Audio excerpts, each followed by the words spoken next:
The sun-drenched Aegean Sea had grown strangely dark, not from clouds, but from the shadow of dread that clung to the heroes aboard the single, battered ship.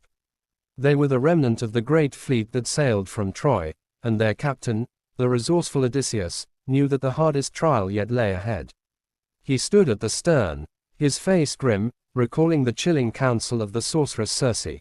They were approaching the narrow, deadly strait of Messina, a passage guarded by two immortal horrors from which no ship could pass unscathed. On one side loomed a sheer, mist-shrouded cliff, high enough to hide a cavern deep within its face.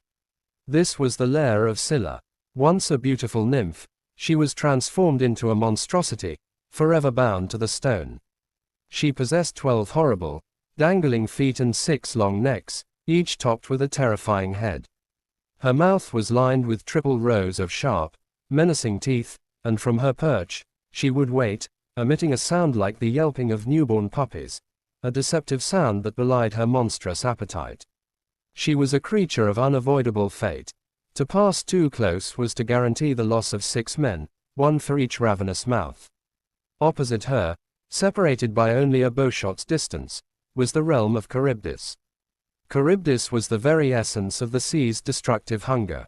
3 times a day, she would suck down the ocean's vast waters into a terrifying, massive whirlpool, exposing the sandy bottom of the strait, only to belch them forth again in a cataclysmic, churning spray. To be caught in her powerful maelstrom meant utter destruction. Not just the ship, but every plank, every man, ground to nothingness by the crushing power of the sea. "Keep the rudder hard over," Odysseus roared to his helmsman, "Polites. Hug the cliff of Scylla. If we attempt to dodge both, Charybdis will swallow us whole." Circe's warning echoed in his mind. There is no armor or defense against Scylla, for she is deathless. To fight her is useless. Your only hope is to pass swiftly, and endure the cost. As they drew near, the air grew thick with a deafening, terrifying noise. It was the sound of the sea itself being annihilated. Across the water, Charybdis had begun her deadly inhalation. The surface of the strait became a furious, concave slope, spiraling down into a vast, black maw. The roar was so tremendous it rattled the ship's timbers and deafened the ears of the oarsmen. Every man instinctually wanted to steer clear, to rush toward the relative safety of the cliff. Odysseus, fearing the sight would paralyze his men, did not tell them the true nature of Scylla.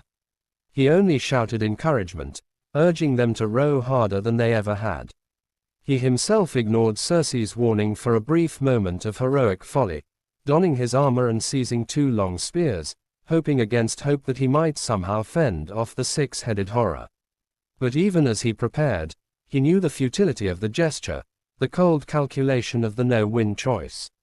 The ship shot into the narrow channel, driven by the panic-fueled strokes of the crew. They were committed. The maelstrom of Charybdis was on their starboard side, its suction so strong it threatened to pull the vessel sideways, despite their frantic rowing. Then, they passed the point of no return. As the ship skimmed past the base of the high cliff, the air above them erupted in a chorus of hideous, muffled yelps, the dreadful, deceptive sound of Scylla. 6 massive, serpentine necks shot out from the gloomy cave high above, moving with unimaginable speed and precision. Odysseus looked up, ready to fight, but his eyes could barely follow the blur. Before he could raise a spear, the 6 heads descended upon the deck. The air was instantly filled with the screams of his men. Scylla did not strike the hull. She plucked the men from the benches as easily as a fisherman might spear 6 small fish. 6 of the best and bravest of the crew, men who had survived years of war, the Cyclops, and the Lotus Eaters, were snatched mid-stroke. They struggled for a brief, horrible moment, dangling high in the air, their hands reaching desperately for their comrades and their captain.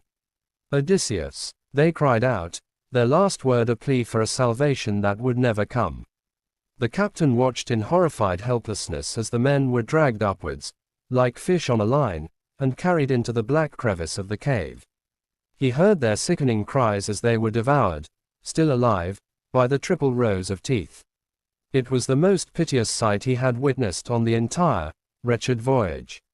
But the choice had been made. and the price was paid. The ship, lighter now by 6 souls, was momentarily free of the whirlpool's grasp. The oarsmen, driven by terror and grief, pulled away from the blood-stained waters with renewed ferocity. They did not look back. The last sound they heard as they sped into the open sea was the final, muffled crunch from the cave and the fading, receding roar of Charybdis, preparing for her next deadly swallow. Odysseus had navigated between the monster and the whirlpool, but the victory was hollow. He had saved the ship and the lives of the many, but the indelible image of the 6 heroes calling his name as they rose to meet the doom became a scar upon his soul, a constant reminder of the terrible truth that sometimes, the only path to survival is to choose the lesser of 2 devastating evils. They had survived Scylla and Charybdis, but the journey to peace was still long, and the cost of the passage would haunt the great hero forever.